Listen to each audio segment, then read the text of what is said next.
Hello students, आप सभी का स्वागत है आपके अपने यूट्यूब चैनल आई एल फ्रॉम कैन आई टू आई कैन पर। स्टूडेंट्स, आज जो हम टॉपिक डिस्कस करेंगे वो है बुद्धिज्म एंड गौतम बुद्धा, यानी बौद्ध धर्म एवं गौतम बुद्ध के बारे में। वैसे तो ये इंडियन हिस्ट्री का टॉपिक है और इससे हर एग्ज़ाम में क्वेश्चंस पूछे जाते हैं। तो एग्ज़ाम्स में क्या क्या इंपॉर्टेंट क्वेश्चन इस टॉपिक से बन सकते हैं वो मैं आज आपके साथ इस लेक्चर में डिस्कस करूँगा। वीडियो स्टार्ट करने से पहले अगर आपने अभी तक हमारे चैनल को सब्सक्राइब नहीं किया है तो सब्सक्राइब जरूर कर लें, जिससे कि आने वाली वीडियोज़ की रेगुलर अपडेट्स आपको मिलती रहें।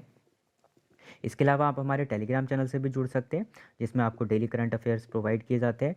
टेलीग्राम चैनल का लिंक आपको वीडियो के डिस्क्रिप्शन में मिल जाएगा।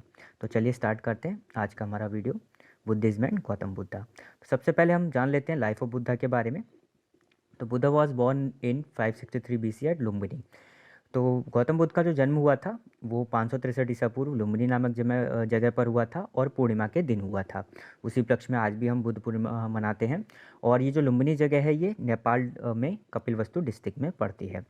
इनके पिता का नाम था किंग सुदोधन और माता जी का नाम था महामाया। चाइल्डहुड नेम गौतम बुद्ध का, बचपन का जो नाम था वो सिद्धार्थ। अ, अब इनका जो गौतम नाम है वो कैसे पड़ा, उसके पीछे की कहानी ये है कि when he was 7 days old her mother was died. Then he was brought up by stepmother Mahaprajapati Gautami and C gave him the name Gautam. तो 7 दिन, जब ये मात्र 7 दिन के थे तभी इनकी माता जी का देहांत हो गया। और इसके बाद जो इनका पालन पोषण किया वो इनकी स्टेप मदर महाप्रजापति गौतमी ने किया और उन्होंने ही इनको गौतम नाम प्रदान किया। तो at the age of 16 he was married to princess Yashodhara and they had a son Rahul. तो 16 वर्ष की आयु में राजकुमारी यशोधरा के साथ इनका विवाह हुआ और उनसे इनको एक पुत्र की प्राप्ति हुई जिसका नाम क्या था, राहुल। वन डे हिज अब इसके बाद इंपॉर्टेंट क्वेश्चन यहाँ से बनता है कि गौतम बुद्ध के मन में संन्यास लेने का या गृहत्याग करने का विचार कहाँ से आया, निर्वाण की खोज में वो क्यों निकले। तो उसके पीछे की स्टोरी ये है कि वन डे हिज चैरिटर चन्ना who was not coming from few of days, so Gautam went his home and he realized that there is a big sorrow in life, so he decided to find the nirvana at the age of 29। तो मैं आपको short में बता देता हूँ कि जो इनका सारथी था चन्ना वो काफ़ी दिन से इनके पास नहीं आ रहा था। तो जब वो काफ़ी दिन तक इनके पास नहीं आया तो ये उसको ढूंढते हुए उसके घर पहुँचे और जो इन्होंने देखा कि वो बहुत ही गंभीर बीमारी से जूझ रहा है और उसके घर की स्थिति बहुत ही जो स्थिति है बहुत ही दयनीय स्थिति है। तो इनको फील हुआ कि दुनिया में वास्तव में बहुत ज़्यादा दुख है और मैं इस दुख को दूर करने की कोशिश करूँगा। और तब इन्होंने निर्वाण प्राप्ति के लिए या ट्रुथ ऑफ लाइफ की खोज में, सत्य की खोज में 29 वर्ष की अवस्था में गृहत्याग करने का निर्णय किया। In order to find the truth he reached Vaishali and meet a person named Alara Kalama. यहाँ से भी एक इंपॉर्टेंट क्वेश्चन बनता है स्टूडेंट्स कि जब इन्होंने सत्य की खोज के लिए या निर्वाण की खोज के लिए घर को छोड़ा तो सबसे पहले ये कहाँ पर पहुँचे, वैशाली नामक जगह पर पहुँचे। और वहाँ पर जो इनकी मुलाकात हुई वो एक व्यक्ति से हुई जिनका नाम क्या था, अलार कलाम। और अलार कलाम को ही इन्होंने अपना प्रथम गुरु माना। तो प्रथम गुरु कई बार पूछा जाता है, गौतम बुद्धा के प्रथम गुरु का नाम क्या था, तो आप याद रखिएगा अलार कलाम। और ज्ञान प्राप्ति के लिए सबसे पहले कहाँ पर पहुँचे थे, वैशाली नामक जगह पर। But he was not very much impressed by teaching of Alara Kalama. तो जब ये अलार कलाम से इन्होंने ज्ञान प्राप्ति के लिए उनसे शिक्षा दीक्षा ली, लेकिन कुछ समय के बाद इनको ये अनुभव हुआ कि अलार कलाम की टीचिंग से सेटिस्फाई नहीं हो पा रहे थे। Then he become the disciple of Uddaka Ramaputra. तो फिर इन्होंने अपना गुरु किसको माना, उद्दक रामपुत्रा को। और फिर उनके संरक्षण में इन्होंने ज्ञान प्राप्ति की खोज में ये लग गए। He wanted 6 years to find the truth at the age of 35। लगभग 6 वर्षों तक ये ज्ञान प्राप्ति के लिए इधर उधर भटकते रहे। And he reached Bodh Gaya and got the nirvana under peepal tree. और 35 वर्ष की अवस्था में बोध गया नामक जगह पर इनको पीपल के वृक्ष के नीचे ज्ञान प्राप्ति की खोज हुई। तो याद रखिएगा कि 29 वर्ष की अवस्था में इन्होंने गृहत्याग किया और 35 वर्ष की अवस्था में इनको ज्ञान की प्राप्ति हुई बोध गया नामक स्थान पर पीपल के वृक्ष के नीचे। यानी 6 वर्ष इनको लग गए निर्वाण की प्राप्ति के लिए। अब इसमें से इंपॉर्टेंट क्वेश्चन ये बन जाता है, कई बार ये पूछ लेता है कि डिसाइपल्स इनके पूछ लेता है, यानी इनके शिष्य कौन कौन थे। तो याद रखिएगा Mallik and Tapassu were the first two disciple of Buddha. तो गौतम बुद्ध ने सबसे पहले दो व्यक्तियों को अपना शिष्य बनाया, जो उनके नाम क्या थे, मल्लिक एंड तपस्सु। कई बार एग्जाम में ये क्वेश्चन भी पूछा जाता है कि इनका जो सबसे प्रिय शिष्य था उसका नाम क्या था। उसके बाद तो इनके शिष्य बनते चले गए। तो प्रथम जो दो शिष्य बने थे उनका नाम था मल्लिक एंड तपस्सु। और फिर एक क्वेश्चन ये बनता है कि सबसे प्रियतम शिष्य इनका कौन सा था। तो Ananda was the most beloved disciple of Gautam Buddha. तो याद रखिएगा कि आनंदा जो थे वो इनके मोस्ट बिलव्ड डिसाइपल थे, यानी सबसे फेवरेट आप कह सकते हैं, जिनको ये बहुत ही अधिक अधिक पसंद करते थे, उनका नाम क्या था, आनंदा। अब इनकी जो मृत्यु होती है वो कहाँ पर होती है? एट कुशीनगर इन 483 BC। तो कुशीनगर में 483 BC में इनकी मृत्यु होती है। ये भी एक याद रखिएगा, ये स्थान भी याद रखिएगा और ये सन भी आप याद रखिएगा। 483 ईसा पूर्व में कुशीनगर नामक जगह पर, जो कि उत्तर प्रदेश में, इनकी मृत्यु होती है। सरमन्स एंड टीचिंग्स की बात कर लेते हैं। इनके उपदेश और शिक्षाओं की अगर हम बात करें तो Buddha delivered his first sermon at Sarnath. ये इंपॉर्टेंट क्वेश्चन बनता है कि बुद्धा ने अपना जो प्रथम उपदेश दिया वो कहाँ पर दिया? सारनाथ, जो कि उत्तर प्रदेश में है, वहाँ पर इन्होंने अपना प्रथम उपदेश दिया। अब बुद्ध ने क्या किया?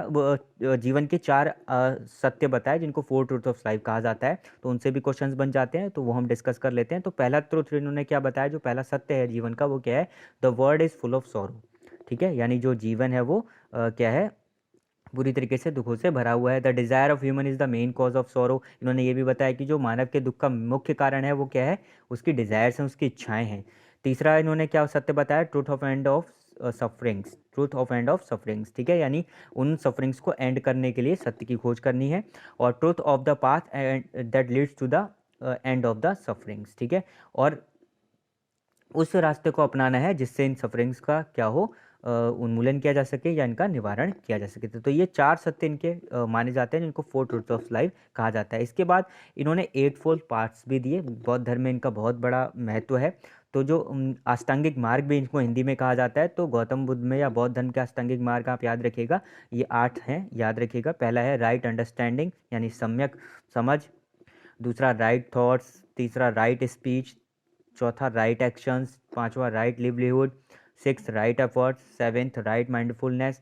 और एट्थ है राइट कंसंट्रेशन। तो ये कुल मिला के 8 अष्टांगिक मार्ग माने जाते हैं या 8 फोल्ड पाथ्स माने जाते हैं बौद्ध धर्म में, और इनका अपना एक विशेष महत्व है। इसके अलावा जो गौतम बुद्ध के जीवन से या एग्जाम्स में क्वेश्चंस बनते हैं बौद्ध धर्म से संबंधित, वो मैं आपको बता देता हूँ। ये 3 घटनाएं आप याद रखिएगा। जब इन्होंने गृह त्याग किया तो उस घटना को बोलते हैं महाभिनिष्क्रमण। तो याद रखिएगा, मैं आपको बता दे रहा हूँ, महाभिनिष्क्रमण। तो गृह त्याग की घटना इनकी कहलाती है महाभिनिष्क्रमण।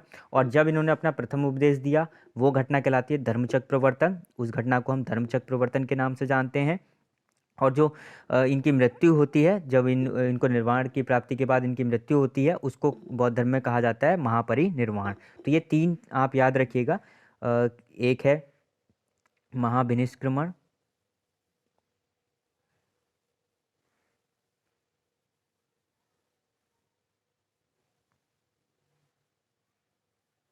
दूसरा है धर्मचक्र परिवर्तन,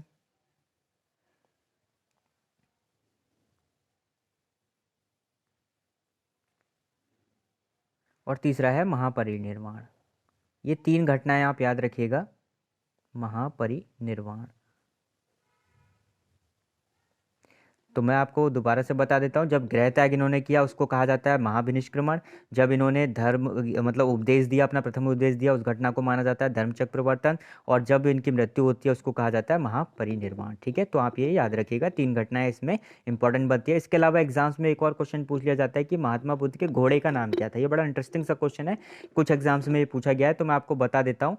तो इनके घोड़े का नाम क्या था? कंथक। ये काफ़ी डेप्थ में क्वेश्चन 1-2 बार आ चुका है। तो महात्मा बुद्ध के घोड़े का नाम आप याद रखिएगा, कंथक। एक्चुअल में हिस्ट्री में अगर हम जाएं तो वहाँ पर 3 घोड़े बहुत पॉपुलर हैं, यानी 3 हॉर्स के नाम आपको पता होने चाहिए। एक तो महात्मा बुद्ध के घोड़े का नाम मैंने आपको बता दिया, कंथक। दूसरा महाराणा प्रताप के बारे में आपने सुना होगा, उनके घोड़े का नाम आपको पता है क्या है? चेतक। और तीसरा जो अलेक्जेंडर द ग्रेट था, यानी सिकंदर महान के घोड़े का नाम क्या था? ब्यूसीफेलस। ठीक है, तो ये भी आप याद रखिएगा कि ये 3 घोड़े काफ़ी फेमस माने जाते हैं इंडियन हिस्ट्री में, जिनका महत्वपूर्ण योगदान भी है और काफ़ी इंपॉर्टेंट क्वेश्चन जिनसे बनते हैं। पहला महात्मा बुद्ध के घोड़े का नाम कंथक, दूसरा महाराणा प्रताप के घोड़े का नाम चेतक, और अलेक्जेंडर द ग्रेट यानी सिकंदर महान के घोड़े का नाम ब्यूसीफेलस। तो ये था आज का हमारा वीडियो। अगर आपको पसंद आया हो तो आप इसको लाइक, शेयर और सब्सक्राइब जरूर कीजिएगा। Thank you.